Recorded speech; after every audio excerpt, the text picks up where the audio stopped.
Welcome to the Just Live podcast. I am your host, Olivia Stevens, and I'm inviting you in on my personal journey of learning and discovering how to live a life with more connection, joy, and purpose.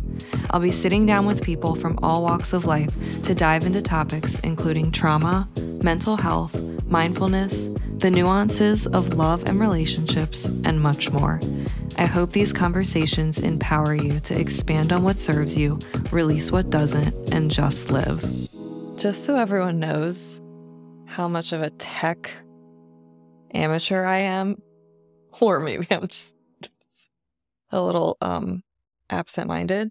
I have just spent the last 20 minutes trying to figure out why this mic wasn't working. So I have this cord that plugs in directly from the mic to my phone, and I record on my iPhone, and I do a quick test video to make sure the sound's right and it looks right, and there was no sound. I would unplug the mic so I could hear the volume on the iPhone, and there was nothing, and I would plug it back in and then unplug it from here and then take this off and turn it off and turn it on, and I did all these things and then I realized the sound was coming out of my headphones in the other room that were still connected to my phone from the gym earlier. So that's cool. So here we are. Anyway, we're in a new little space. This is my home office. It is a very rainy, dreary January day, but I haven't done a solo episode in a while, and I figured it was time. And I also feel like it's good timing with it being a brand new year, and I can kind of recap what it is that I felt like I went through last year and what I was experiencing and dealing with. And I don't know about you, but it was a year. There was a lot that happened and a lot of kind of highs and lows. And I think overall it was a year of change. It definitely felt very heavy at times for me, with healing from a breakup, dealing with my ex moving on into another relationship and kind of grappling with and coming to terms with all the feelings that kind of came up around that, and moving into a new place, moving from my parents' house, which I moved into after the breakup, moving into a new place, kind of getting settled, putting a place together from scratch essentially again, and getting reacclimated into a new routine. And I think the second half of this year, the first half was challenging, but I felt kind of a sense of safety, and I felt like I was in a little bit of cocoon living at my parents' house. I felt like I had just kind of created this kind of little safe bubble. I was sober. I wasn't going out really. I was seeing friends from time to time, but I was really just going to therapy, doing a lot of healing work, just, focusing on my job and that sort of thing. And then I think the move came in June, and I feel like that kind of, I shed a layer, moving and transitioning. But then I think when you shed that layer that you've kind of built up as protections, so to speak, you're kind of left really vulnerable. And I think I felt that, and that about a month after moving and still kind of dealing with all the emotions surrounding the move, which was hard for me because I had bought a house, with my previous significant other, and then left that, and then coming into a new place, it just, it felt good but strange. And also there was some sadness surrounding it as well, because I'm starting over and I'm doing it alone. But yeah, I think that layer of protection that I kind of built up, those several months at my parents' house, I lost that, and I felt kind of vulnerable and had to really develop some new strength on my own again.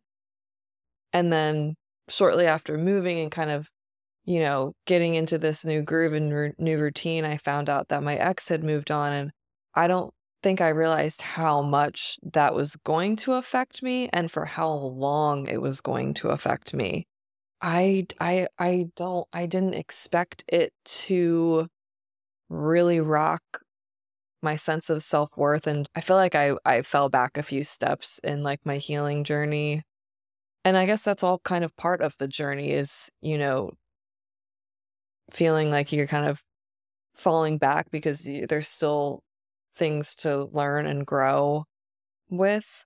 And so that was that made the second half of the year like kind of hard. I think I was coming back to these feelings a lot of feeling like unworthy, um and just wondering again like why was I not good enough, or like what did I do wrong, all of these things, and just feeling kind of like a sense of this sadness and still like missing the person that I had built a life with and that I spent a lot of my time with for the last, like, I guess 2 to 3 years.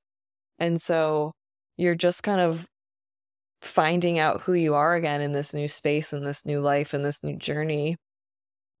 And that's not always easy. It's change is scary and vulnerability is scary. And I've just been experiencing a lot of heaviness and it's been painful, but I think one of my biggest takeaways from this past year is really understanding and learning how to sit with those emotions that feel very unbearable in the moment, that feel scary, that feel dark, and knowing that I can separate myself from them, that I can allow them, I can witness them, but I don't have to be overcome by them, and that they don't define who I am. I think for a long time I have felt so defined by my feelings and my emotions and what I was experiencing. And I think recently too, learning not to pull away from them, learning to really sit with them and let them run their course, and even almost diving deeper into them and exploring them instead of just trying to become comfortable with them, taking it even further and being like, it's safe to explore this. It's safe to go deeper. These are temporary. Like, what are they trying to teach you? What is it that you need in this moment? What is your body trying to tell you? And so really feeling safe with myself to explore those feelings, to explore the darkness that can come up. That I think has been one of the biggest takeaways from last year is just really recognizing that there is light and dark and that they're both meant to be there. And that I can safely sit with all of it. And that's kind of what makes me whole in a sense. The end of the year, I do like to do a lot of reflection and inner work.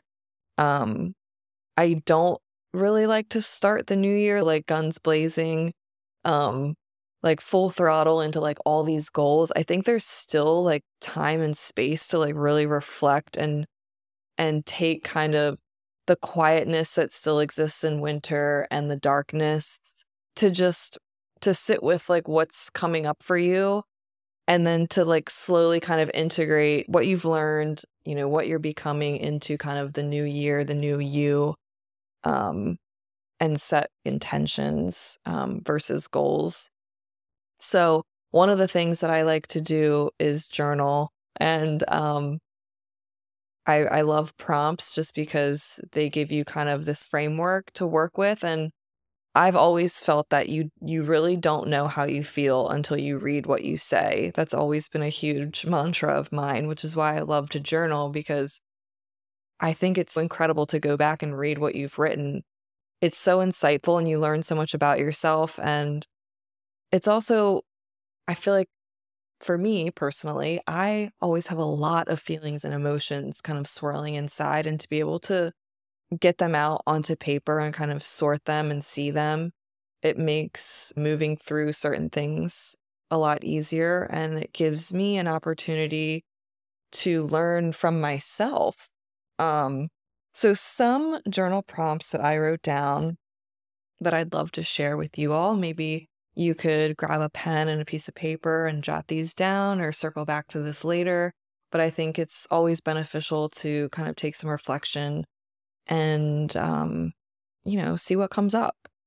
So the first question that I have is, what am I most grateful for this year? So what of 2023 am I most grateful for? That is a lot. I'm definitely grateful for the friendships that I have and the friendships that I was able to pour into more this year. I think because of my circumstances. I think a lot of times people are in relationships, your blinders do go up a little. You don't see your friends as much. You do put a lot of your energy and effort into growing the relationship with your significant other, and sometimes the friendships that you have take a back seat, or if you're focusing on your work or your career or that sort of thing, friendships can take a back seat. But this year, I definitely am grateful for the friends that have continued to show up for me and the friends that are present my journey and the friends that I can lean on, the friends that give advice, the friends that provide laughter and love in my life. I'm super grateful for all of my friendships. Obviously, I'm also grateful for this new home that I'm in. For a while, I felt like I was in such a limbo state, with moving out of the home that I purchased into my parents' house. Like, no one wants to live back at their parents' house at 33 years old. But I am grateful for that experience. And I'm also grateful to now be here because, if I wasn't there, I wouldn't have this safe healing space that really helped me, it helped guide me into, this next chapter. I think that I needed to take that time and that space, the quietness, and the safety that provided. And, it gave me a chance to kind of recalibrate a little bit and regulate my nervous system and heal and grieve. And so I'm thankful for that. And I'm also thankful for this new place. Question number 2 is, what are the biggest challenges of this past year and the biggest wins? I think obviously I've already kind of gone over what of some of my challenges have been. Six, I think the biggest challenge was just really navigating the grieving process and feeling like a lot of times I was like up against myself and not just allowing myself to process and move through things. I think there are times that I definitely did, but I think there were also times I was incredibly frustrated with myself and frustrated with a certain timeline I felt I was supposed to be following, or certain feelings I felt like I should have, like I should feel this, I should feel that, I shouldn't feel this anymore. Why am I still feeling this way? So I think that was a big challenge this year, and just learning more and more to really sit with the emotions and use them as access points to diving deeper into learning about myself and who I am and what I need, and not feeling so scared and ashamed of what I'm feeling. Um, Biggest wins, I think, is kind of goes hand in hand with the challenges. The challenges, when you recognize them and can learn from them, I think that's a win. So moving into a new place, that's a win. Having a really great year in real estate, and super grateful for all the incredible clients that I have, and the connections and the referrals that, continue to come my way, and the community that I'm in, my friendships, growing and deepening my friendships this year was a really big win. And I think just the overall growth that happened this entire year, I think this year was really important for my growth as a human being and my growth into my next chapter and, what's to come. Number 3, what were your biggest lessons? I feel like I have touched on that already, but my biggest lesson, I think, is definitely learning to accept what I'm experiencing in the moment and allowing it and being present also. I think that was a big lesson. I think when anytime you go through a major change in life or a breakup, I think our brains automatically go back to the past, and you're kind of ruminating in like all these what ifs and what you should have done, and you're thinking about all the good times, because that's what's comfortable and that's what's safe and that's what you're used to, and you're in this unknown, and your brain kind of wants you to retreat because that's what feels unsafe, moving forward into the unknown territory and new places that you haven't experienced yet. But not ruminating and continually replaying the past or thinking about like what could have been, and just really sitting with the present. And I know meditation certainly helped with that, seeing certain holistic practitioners and discussing mindfulness and certain tools and things I could do to really be present and to lean in. I don't want to identify with my past, so why do I keep thinking about it? Our thoughts create our reality. And if I'm always thinking about the past, or I'm always thinking about the breakup and always thinking about the pain I'm experiencing, then I'm going to continue to live in the past and live in that pain. So pulling myself out, breaking like the thought patterns, and being present and really relishing in like what I have and what's around me and what's happening in the present moment. I think we just identify so much with what we've experienced in the past, but I don't want to do that anymore. I feel this year already feels like there's been a lot of releasing that's happened, and even just the start of, I think, just the mindset of like, okay, it's now a new year. Like, I am giving myself permission to let go of that even more and to really let go.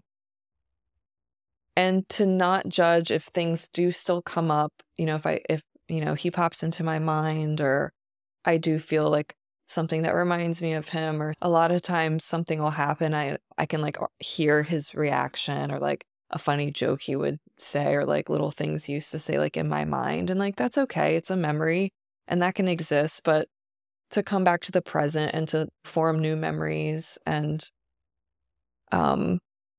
really stay focused on where I'm at right now and not getting stuck back or pulled back into feelings of the past. I think another huge lesson of mine in 2023 was learning how to use my voice. But even before I felt like I could use my voice, I've really had to develop this greater sense of self-worth. I feel like it was pretty shattered and very shaky for a while, and it's still something I'm working on every single day. But I, for a long time, just felt like I haven't been worthy of a lot of things, and getting cheated on just really adds to that sense of unworthiness, like you did something, like it was your fault.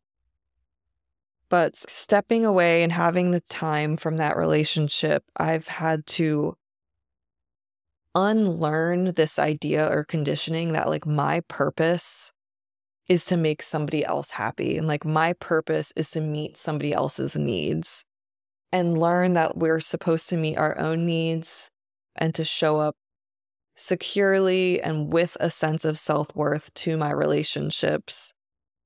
And I think something I'm really proud of this year is deepening the practice of really tuning into myself and my body and my needs, and feeling confident in honoring those and making decisions that align with those needs, and not making decisions from a place of fear or making decisions from a place of, well, how is this affecting that other person? Or is that going to upset this person? Or if I don't do that, like, what are they going to think, or what are they going to say? It's coming from a place from alignment from myself first, and making those decisions a lot quicker. I feel like in the past and previous versions of myself would be in situations or relationships or friendships or even, business situations that didn't feel right, or that didn't feel aligned. And it would take me a really long time to find the courage to remove myself from those situations or to speak up in those situations. And now I do feel like I have this greater sense of confidence in myself and this greater alignment to make those decisions much more affirmatively and in a way that really honors what it is I want and need, and in a much quicker way. I feel like I can tune in a lot quicker and I can say yes, no, and be a lot more confident in my decisions. So I flipped open to my journal today to take a couple notes for this episode. And the last thing I wrote, I don't even know, this might be from a book. I honestly don't know. And I wrote it recently, but I don't even remember writing this. And I don't know where it's from. But I think this is really fitting for kind of the year that I experienced and some of the roadblocks I feel like I faced, but was able to work through. And I'm just going to leave you with this because I really like it. It says, "Give yourself permission to be all the places you are without judgment, criticism, or frustration. Let the process of life unfold as it is. Change nothing about it except for the amount of love you give yourself in times of great joy and times of great unrest."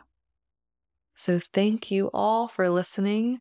I hope you have some great downloads and insight if you're doing any sort of reflection the start of the new year. And I hope any heaviness that you felt, you're able to work through and let go and take what you need and leave the rest. And thanks for listening.